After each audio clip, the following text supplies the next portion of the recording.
The one commodity that is most valuable on this earth is time. Time to love, time to live. From the moment the human body is born, it begins dying.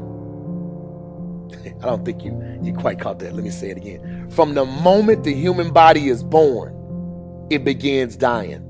Some happen faster, some happen slower. Some of us help them go faster, and some of them prevent it from happening sooner than later. Coach Hike coming to you live on the field of life. How many seconds, how many minutes do we waste every day doing things that are nowhere near the goals and aspirations and passions that we have inside? How many times do you go through the course of a day and realize, did I do anything I set out to do today? Write down those goals each and every day. No matter if it's 2 goals a day, if you can accomplish those, then you're doing more than just making it through the day. You are living and achieving your dreams. You know, as inspirational speakers, we don't want to just talk to you. We want to live that as well. I've done that in my life as well. Find time to better yourself, read, explore, research, live life, do things you've never thought of doing before. That's what it's all about. When you're born, that's that date that they put on the left side of the tombstone. When you die, they put another date on the right side of the tombstone. But that dash in the middle is the most important thing on that tombstone. That is a line that throughout that entire time frame, you were able to impact and touch others' lives. You were able to leave your mark on this earth. You were able to build a legacy that nobody could change. You were able to have it to where people remembered who you are no matter what. When you're living for that dash in the middle, you're going to remember your why. Your why you're here. Not the why did you do something? Your why, your reason for getting up in the morning, your reason for pushing yourself past the brink of exertion and giving up. Your reason for moving on and getting things done in life. That dash in the middle, that's the thing that pushes you. Just stop for a second. Write down your why. What are you doing this for in life? If your why doesn't make you cry, then that's not your why. Again, if your why doesn't make you cry, then that's not your why. Your why should be something so big that it moves your family tree. Your why should be something so big that it changes the whole outlook on how things are with you and your home, your family, your religion, your purpose. Think about your passion. Think about your opportunities. And that's how you find your purpose. OPP. When that why meets up with your passion, your opportunity, your purpose, then you'll find out. The most important day in your life is the day you remember why you were born. I want to explain to you how you can live an easy life, accomplishing goals and being successful and going out in the world, and that's tough. The only way to live an easy life is to basically give up on all your dreams and aspirations and just sit around doing nothing. Shit that is easy is not worth accomplishing. Therefore, a life that is easy is not even worth living. Nothing in this world is worth having or doing unless it means effort, pain, and difficulty. When you listen to me, you listen to me good. You are going to die. All of you. You, all your friends, your family, everyone you know, everyone you care about is going to die. If you love life, do not waste time, because time is what life is made of. So if you respect and appreciate the time that you've been given, why aren't you out there doing what you want to do? What you need to be telling yourself is, it's unacceptable to be sitting around and procrastinating, and I no longer want to be a loser. I no longer want to be average. I know what it is that I want, and I'm gonna work hard, and I'm gonna get it. When you want to succeed as bad as you want to breathe, then you'll be successful. Some of you love sleep more than you love success. And I'm here to tell you today, if you're going to be successful, you've got to be willing to give up sleep. You got to be willing to work off for 3 hours of sleep, 2 hours. If you really want to be successful, some days you're going to have to stay up 3 days in a row. But you don't need to. If you don't really want it. How badly are you wanting success? Rather than actually working towards your dreams, a lot of you are just thinking about it. I have high hopes for everybody watching this. I want to remember your name.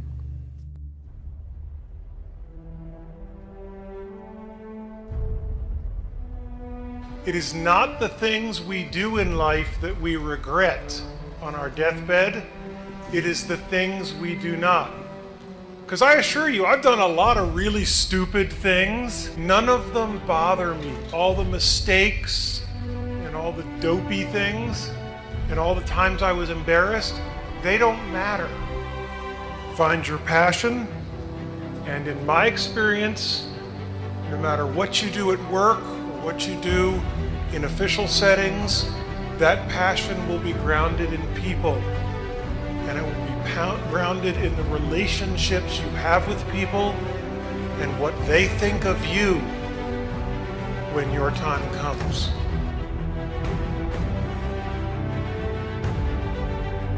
In the teeth of these stupefying odds, it is you and I, in our ordinariness, that are here.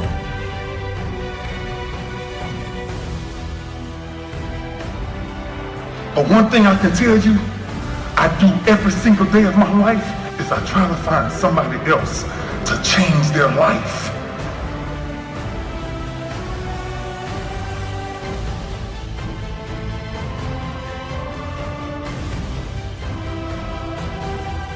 I waited till 39 to get married because I had to wait that long to find someone where her happiness was more important than mine.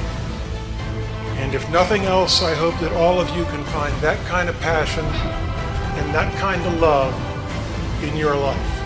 Thank you.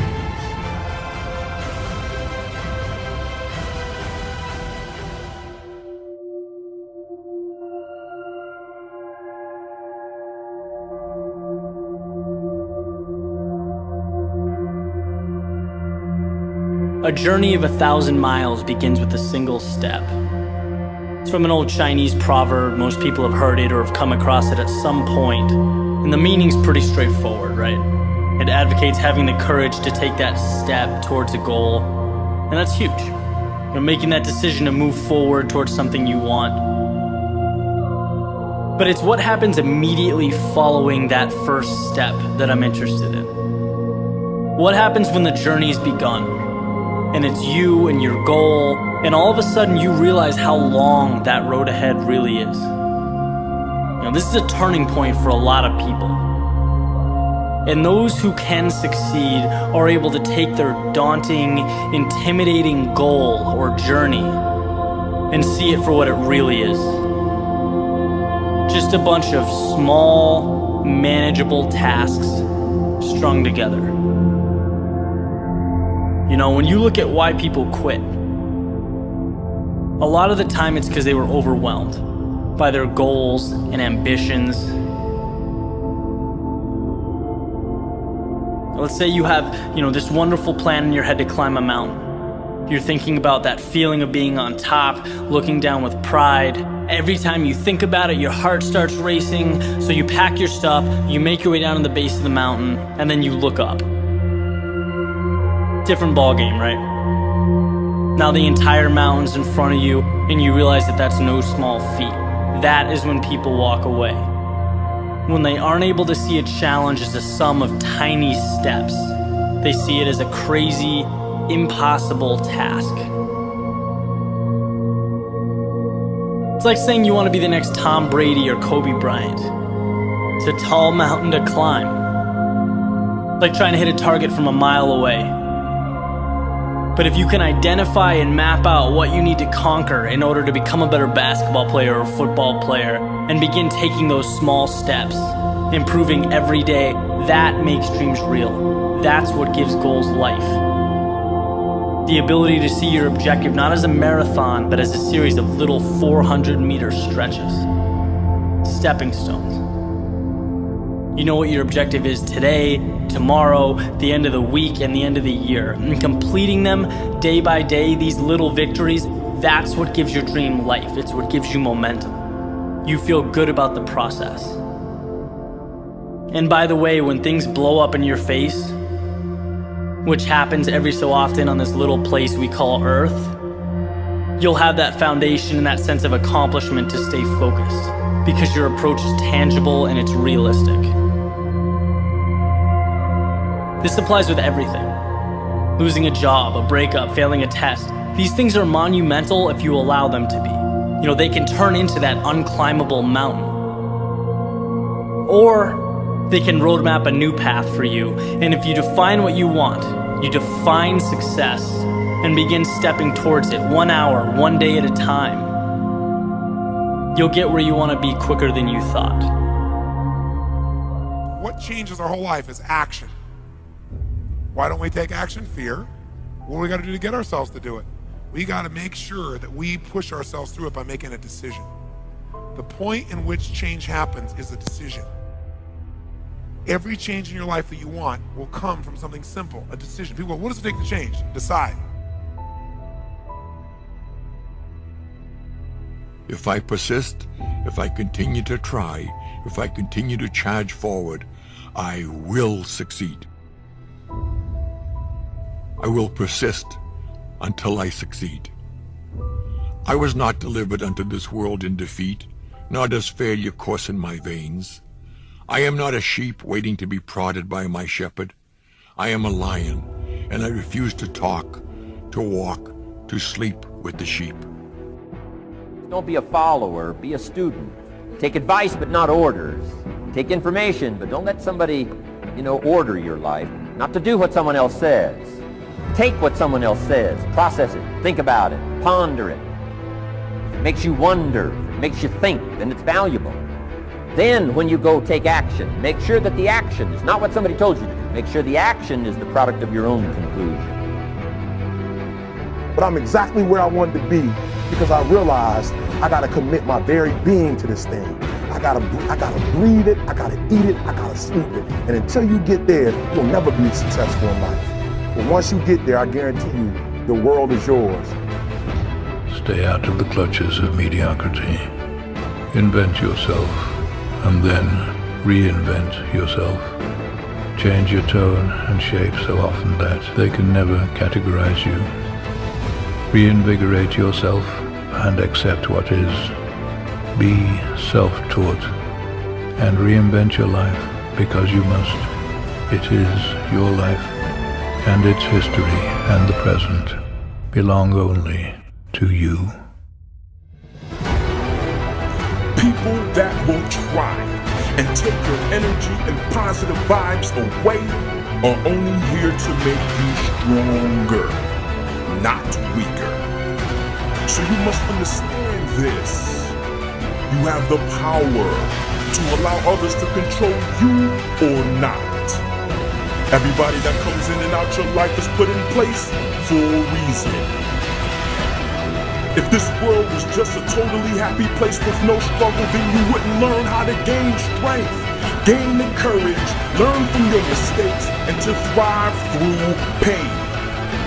Everybody is put in place in your life for you to succeed, not to fail. I would never want to be that 9-to-5 person that just lives my entire life working a 9-to-5 and just be happy with a modest lifestyle. Being secure. A lot of people, that's all they want. They just want a secure lifestyle, own a house, and be able to retire, and that makes them happy, and I just believe that we should always be pushing, to achieve more, to become more, and sitting at a job, the same job for 30 years is not something I would ever choose to do. In this society, we are taught to go to college and get a job. That's what we're taught. If you become a doctor or a lawyer, you're successful, but most of the time you still have a boss, you still have someone, telling you what to do, and you still have a schedule you have to stick to. So it's not much different than working at McDonald's. I mean, it's just you're making more money, but you're still in the same exact situation. And, working at McDonald's is not something I would choose to do, or same scenario, making more money. To me, you got to enjoy what you're doing, and, to have the lifestyle and the freedom to do what you want when you want, is the most incredible thing. A lot of people don't understand that you got to work hard at whatever you do, whether you're working for someone else or working for yourself. And if you're willing to put that in, you're going to end up being successful. You can't be satisfied, but that's what keeps us going.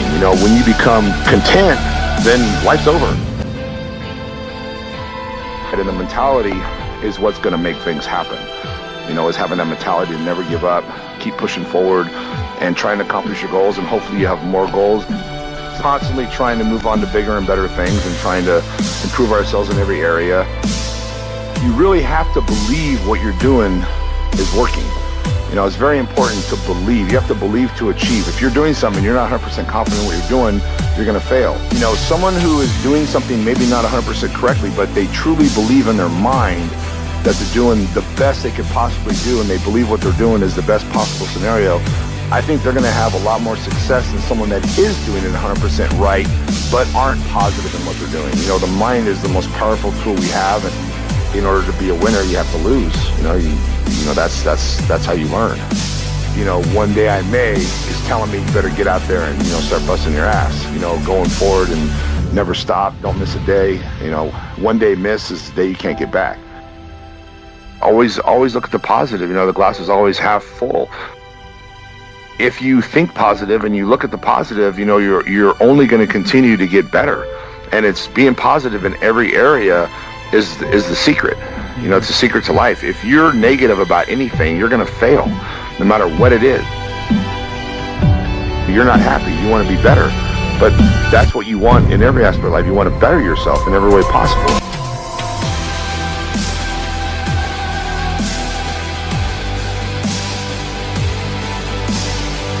It all works hand in hand. A lot of people realize when you help somebody else, you're helping yourself, and it feels good, and it just what comes around goes around. The most important thing is life. In life is to not give a shit what other people think. That's the most important thing.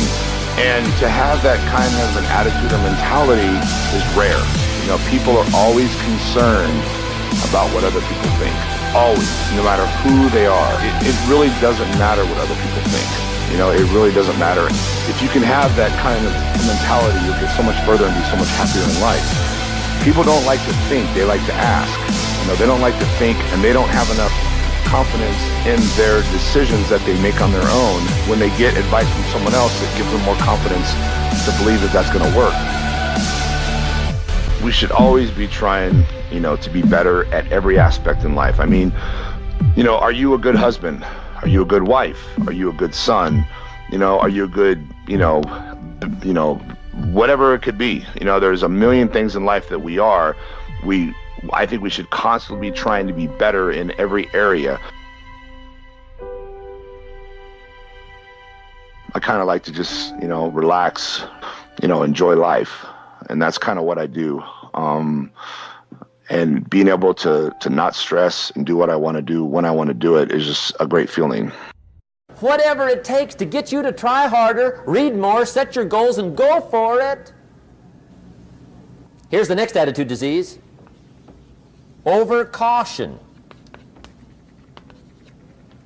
Some people never will have much. They're too cautious.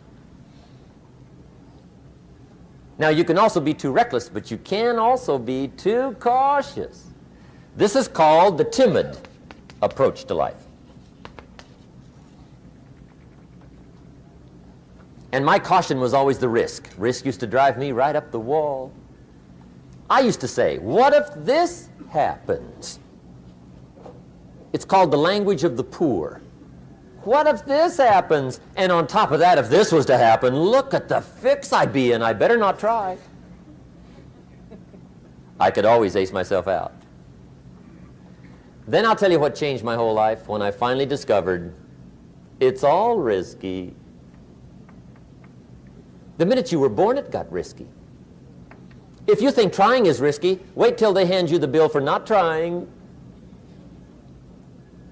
If you think investing is risky, wait till you get the tab for not investing. See, it's all risky. Getting married is risky. Having children is risky. Going into business is risky. Investing your money is risky. It's all risky.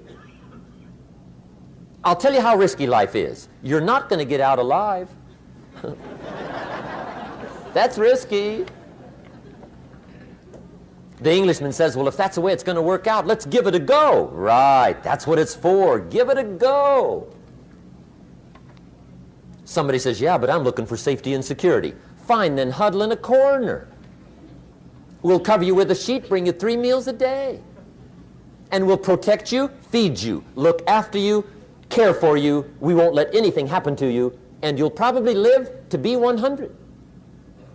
The guy said, well, yeah, I'd live to be 100. But what a way to live. Right. What a way to live, safe and secure. Don't ask for security. Ask for adventure. Better to live 30 years full of adventure than 100 years safe in the corner. And see, it's not important how long you live. What's important is how you live.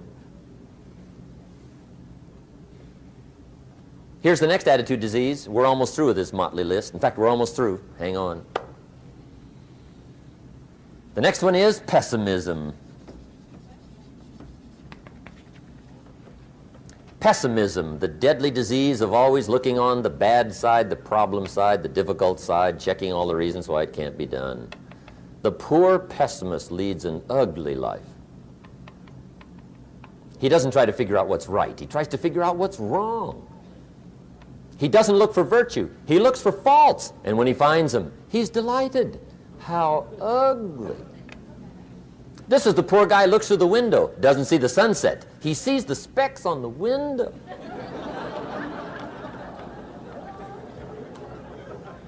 And this is the poor guy, right, who rushes up, takes such leave of his senses. This guy rushes up and he says, I've got 5 good reasons why it won't work. He's so dumb he doesn't know all you need's 1. He's got 5.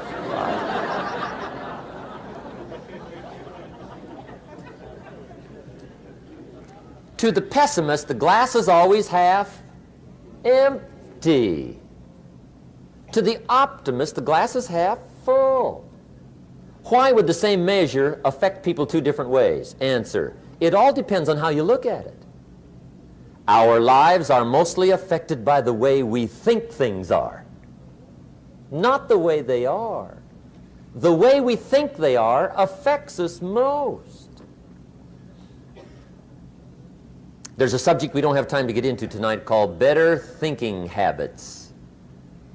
One of the major things Shove taught me when I met him, he said, poor thinking habits keeps most people poor. Not poor working habits. Most people work hard, but they don't think hard.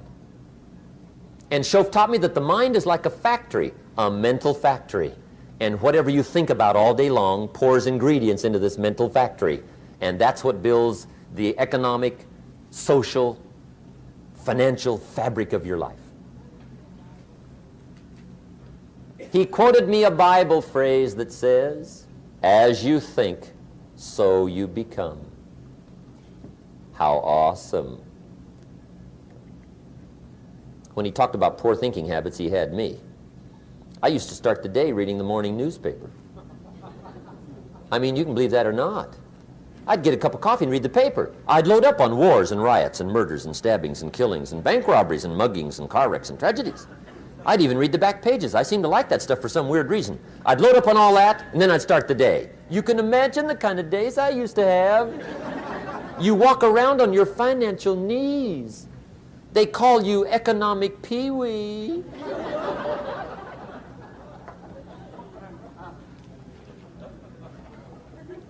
The guy says, I want to be a great leader. Wonderful. The first thing we do is follow him to his house.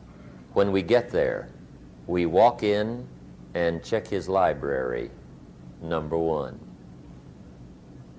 Somebody says, well, why check his library? The reason is because what a man reads pours massive ingredients into his mental factory, and the fabric of his life is built from those ingredients. You would not believe what some people have got in their house to read. You would not believe. One of the best dressed up words I know for a lot of it is trash. Can you imagine dumping a barrel of trash into this mental factory every day and coming out with a rich, dynamic, positive life? It can't be done. You might as well try making a cake with cement. The kids back in Danbury, Connecticut, high school, they're asking me questions one day. I'm talking to the kids. Kids got good questions these days.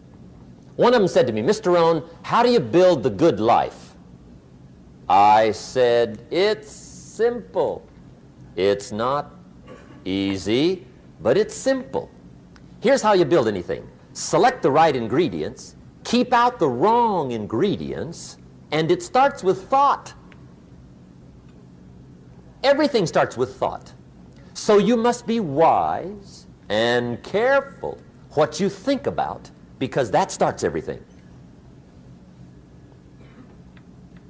You got to be wise and careful. I asked the kids, what would happen if somebody dropped sugar in my coffee? They said, well, you'd be okay. I said, what if somebody dropped strychnine in my coffee? They said, well, you'd be dead. I said, correct. Lesson 1. Life is both sugar and strychnine. You gotta be careful. I said, what if my worst enemy drops in the sugar? They said, will you be okay? I said, what if my best friend, even by accident, drops in the strychnine? They said, well, you'd be dead. I said, correct. Lesson 2, watch your coffee.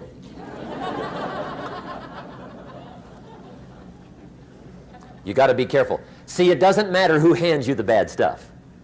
It doesn't matter where you get the bad stuff. It'll still do its damage on your bank account, wherever you get it. Mr. Schoaf gave me one of the greatest phrases when I first met him when he said, Jim, every day stand guard at the door of your mind. How important. Stand guard at the door of your mind. And you decide what goes into your mental factory. Don't let anybody just dump anything they want to in your mental factory, because you've got to live with the results. Okay, here's the last disease, and we're through with this list. In fact, we're almost through. Hang on. The last subject is very brief. The last disease, but this one is deadly. Engage in this one, indulge in it even slightly, and you might as well forget the future, because it's going to forget you. Complaining,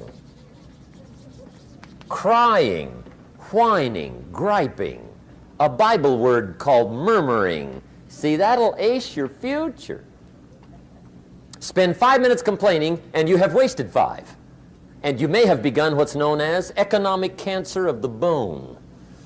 Surely they will soon haul you off into a financial desert and there let you choke on the dust of your own regret. I hope I said that well, so you won't forget. It's a deadly disease. If you don't think it's bad, ask the children of Israel of Old Testament fame. Typical of us all, their story just happened to get in the book. Story says, children of Israel were slaves.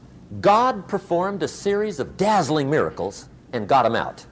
And now they're heading for the promised land. Remember the story? Heading for the promised land. Tragedy of the story, they never got there.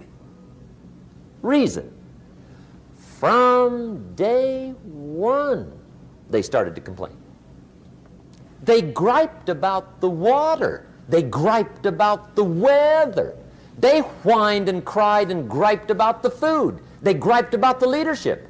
They whined and cried because it was too far, too cold, too hot, too difficult, too miserable. I mean, they whined and cried for years. Finally, God said, I've had it, trip canceled. Or something like that. The story says they died in the desert, never got to the promised land. Which I think means two things. Indulge in this long enough, you get your future canceled. And I guess it also means even God himself can only take so much.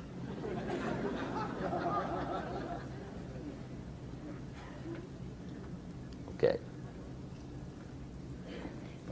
Just be on the lookout of the things that can destroy all the good you start. The war is on. And this evening, tomorrow, mentally, personally, socially, economically, you got to make sure you're winning the war.